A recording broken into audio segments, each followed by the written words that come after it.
Welcome to the Property Corner with myself, Rowan Alexander.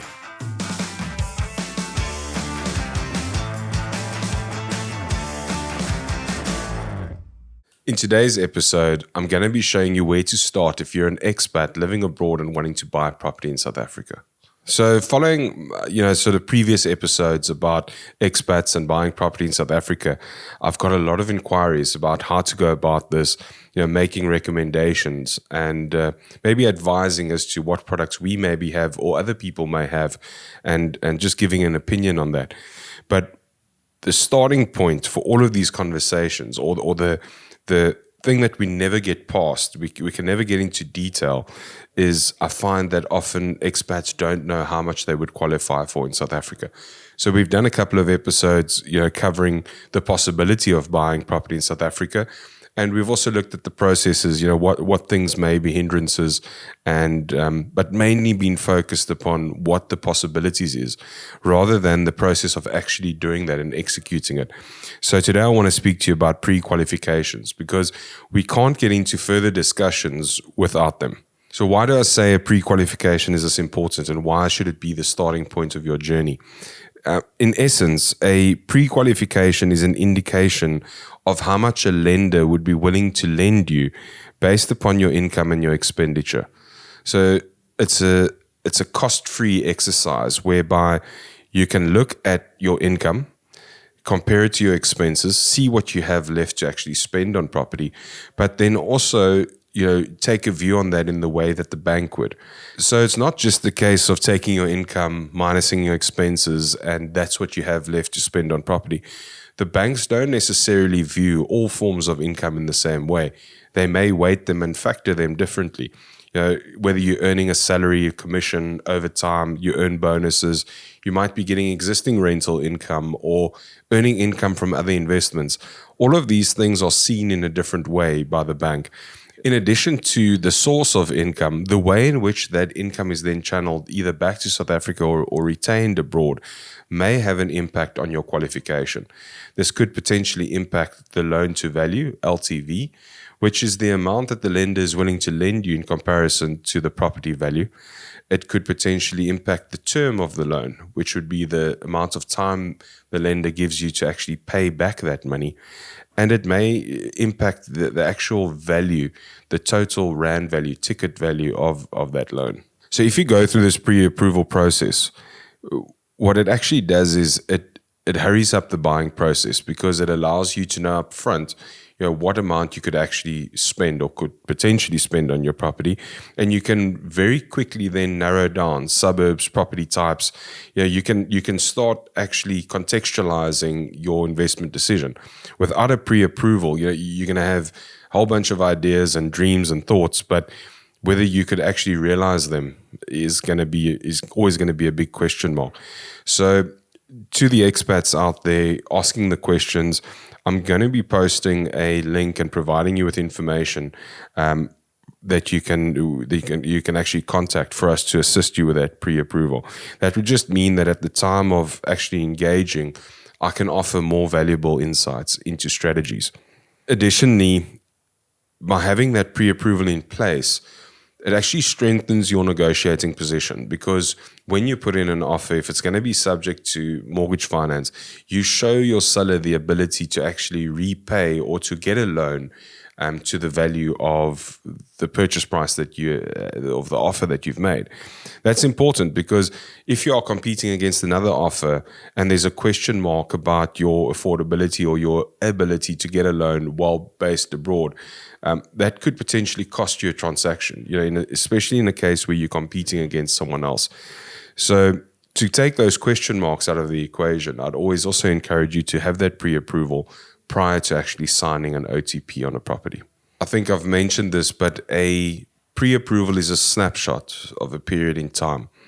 It wouldn't be valid indefinitely. And so the important thing about that to remember is once you've actually got a pre-approval and you know how much you could buy for, any changes, significant changes to your credit profile, to your income, to your expenses, that could all potentially change your qualification. So it's important that you don't actually go and make big credit decisions by buying other things on credit, be it cars. That's the most typical thing that we see people do, is they maybe get a pre-approval on a home, and then before they actually end up buying a house, they buy a vehicle, and then that impacts their pre-approval on the home. So don't go out and make big credit purchases after you've had your pre-approval, before you've actually transferred the home into your name, because that could negatively affect your qualification amount.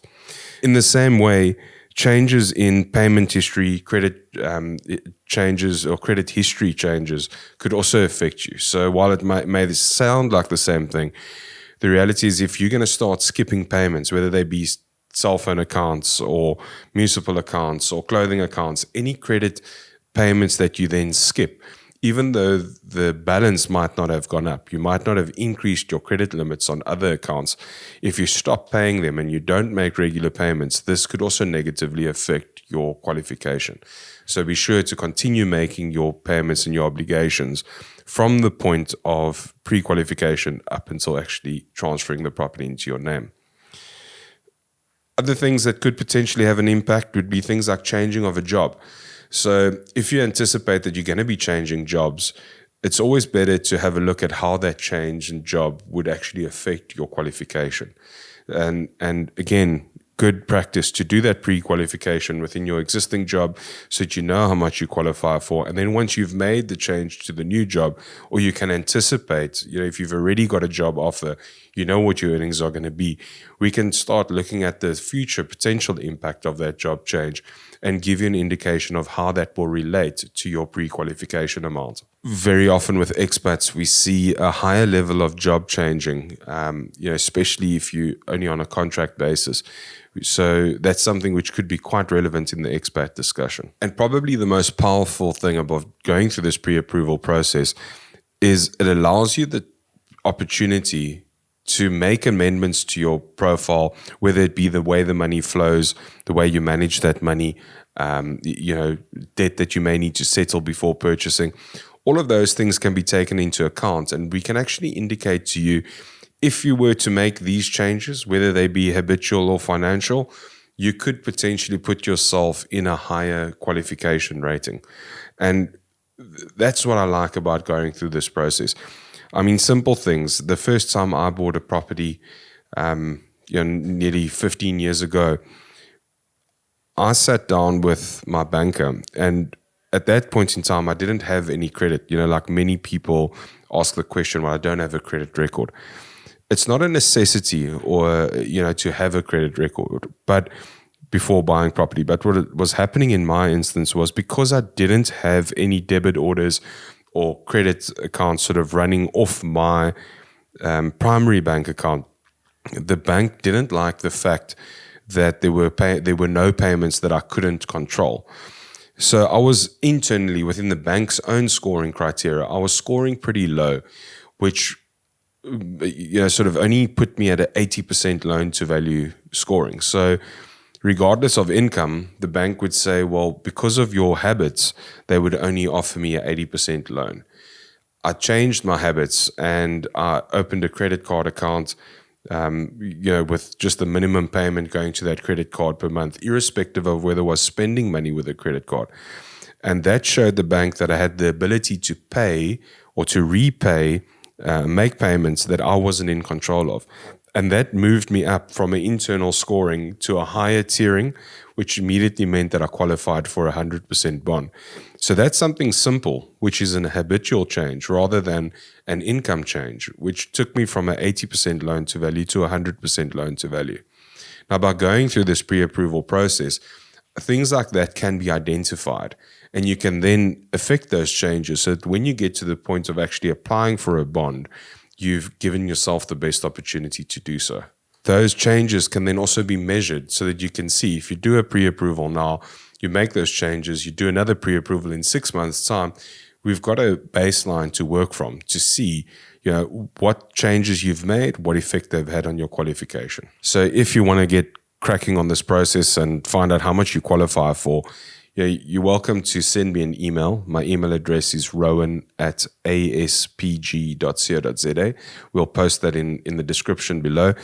Or, if you can't get around to an email, you can send us a message on any of our social media platforms, and we'll get cracking on that process of pre-approval so that you know exactly how much you qualify for. I hope you found this valuable. I hope it's helping you sitting abroad, sort of unpacking and understanding the nuances of buying property in South Africa. And just to give you some form of comfort is whether you're sitting abroad or you're sitting in South Africa, this would be the process that I recommend to every single buyer, irrespective of whether they're expats or based locally. So if you found what we've covered today valuable and you want to know more, subscribe to one of our podcast mediums, whether it be Spotify, Apple podcast, or YouTube. That's where we place the full episodes. So like those channels, subscribe to them, and you'll always be kept up to date with the latest property information, advice, and news that we'll be putting out.